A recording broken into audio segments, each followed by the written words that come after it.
So before I begin, I put out a new podcast for the first time in like a month. You can find that in the description.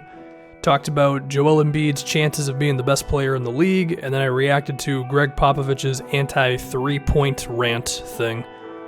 We're going to talk about the Hornets now, because I think the Hornets are in a very awkward position as a team at the moment, where, as we all know, Kemba Walker, 1 year left. The team is mediocre, we can say, a bit swamped with salary. But even so, we have heard them in trade rumors for Bradley Beal. Whether that one actually happens, who knows? But the idea being for this video, basically, how aggressive should the Hornets be in trying to improve the team right now to potentially get into the playoffs, make a second round appearance, whatever it may be, and do as much as you can to convince Kemba to stay versus letting this season play out and holding on to as many of your young dudes as possible and holding on to all of your picks and giving yourself the ultimate safety net if Kemba Walker were to leave. Now, there are a couple things here, which is number one, Kemba may want to stay regardless of what happens with this team. Now, that is quite a gamble, and I can assure you that there were quite a few Utah Jazz fans on my Twitter and in the comment sections couple years back that were saying there's no way Hayward leaves, and we all know what happened there. This is, of course, a different situation, but it can happen, is what I'm getting at. If I was the Hornets, I would definitely be looking to be on the aggressive side here, because I figure it's either I lose Kemba Walker after Kemba still carries me to like a 40-something win season, maybe high 30s, low 40s if no moves are made, so my draft pick isn't even that great, and then the dude bounces. Or it's I trade my first round pick this season, and then I potentially get to keep Kemba Walker, and I get some other dude who can help me out. Now, one thing here is, outside of Bradley Beal, I don't totally know what the move would be. Now, of course, one other option is trading Kemba Walker, but by all accounts, it seems that the Hornets are not going to do that, so I'm not really going to talk about that one. If that ends up being a thing, then that'll be a whole nother video. But, yeah, the big one is Bradley Beal, of course. And between Malik Monk and all your first-round picks moving forward and a couple of veterans who aren't bad, and Marvin Williams, Jeremy Lamb, that sort of thing, I do think a move exists for Beal. But that's going to require the Wizards wanting to pull the trigger and you being able to make the best offer. The other name is Kevin Love, okay?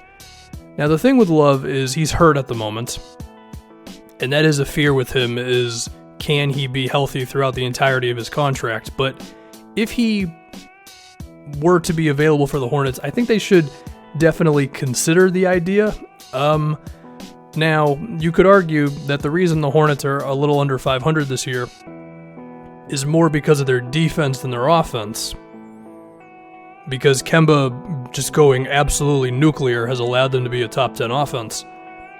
But you could also say, if anything, having Kevin Love and Kemba could make your offense just overwhelming to other teams to the point where you could potentially be the best in the league if Kemba's going to keep this up. And then you could also say, well, if you put Kevin Love maybe at center with Michael Kidd-Gilchrist at the 4, maybe it wouldn't be horrible. If you have Cody Zeller playing next to Kevin Love, I think there's a chance that that defense wouldn't fall apart, you know? However, Kevin Love, like I said, is hurt, and he believes that he's not going to be back until about January, which means if you're the Hornets, you might need to stay afloat long enough to where you don't get too desperate to trade a first-round pick to save yourself from falling off the cliff until Kevin Love gets healthy. And if that's the case, then you're probably not going to get Kevin Love because you don't want to move 2 first-round picks. Now, I guess there's a chance that maybe you wouldn't have to move a first in like some other move or maybe even for Kevin Love, but then you probably have to give up Miles Bridges, which I would not want to do if I was them because I like him quite a bit. So there's a whole bunch of different things that can happen through all this, you know? I mean, there's a chance that the Hornets just go on some streak and they don't even need to trade their pick for a little bit and then something else can open up at the trade deadline or whatever. Because every year there's like some dude who is pretty decent who gets traded and we don't really see it coming. The one that sticks to my brain is like Isaiah Thomas from a couple years back, but, you know, there have been other things. I remember the year that Tobias Harris was traded from the Magic to the Pistons. I don't think anybody really saw that coming, if I remember correctly. I mean, hell, is there a chance, like, what if the Suns just got insanely desperate and you were able to acquire, like, TJ Warren? Now, I don't think that would be the answer, but perhaps the Suns think that would be. Like, you could definitely jump on that if you're the Hornets. Perhaps there's even a world where the Orlando Magic kind of fall back down. Now, I don't know if they will, because they've got some things going for them, but say if they did, and then Vucevic became available, because he's a free agent anyway.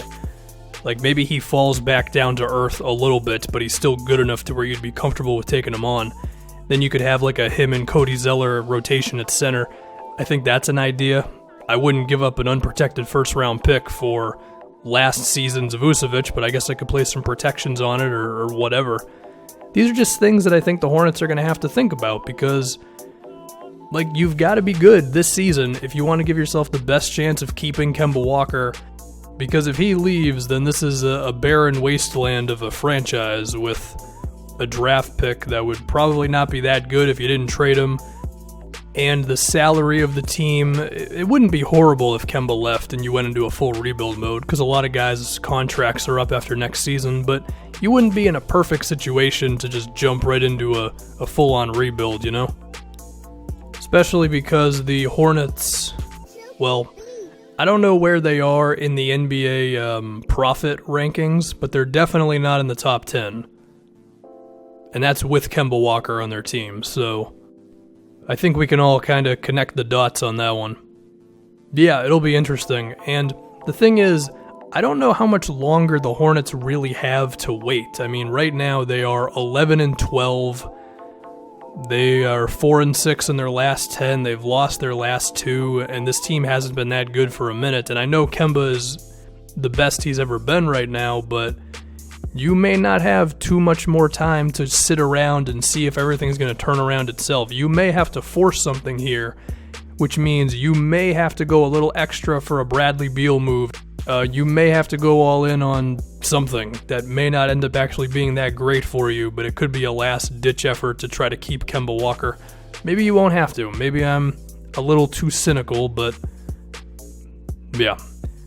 It's very interesting. So the next month, the next 2 weeks, the next 5 days are all pretty crucial for the Hornets if they want to keep their star point guard. Now, I mentioned this a little earlier. I'll just say it again. If I was them, I would be on the aggressive side.